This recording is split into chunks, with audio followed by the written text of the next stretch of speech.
Hello guys.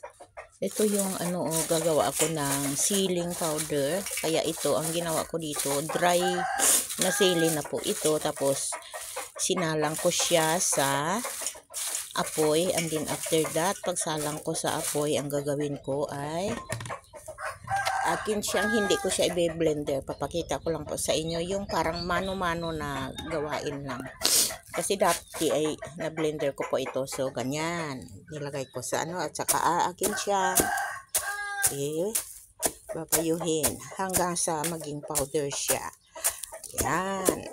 Kasi mostly dito kasi sa Thailand, ganito ang ginagawa nila dahil hinahalo po ito sa mga pagkain or otherwise yung nilalagyan lang ng sauce at saka yung lemon at saka lagyan siya ng at saka yung parang ito ang pinakaano na food nila para sa spicy food nila.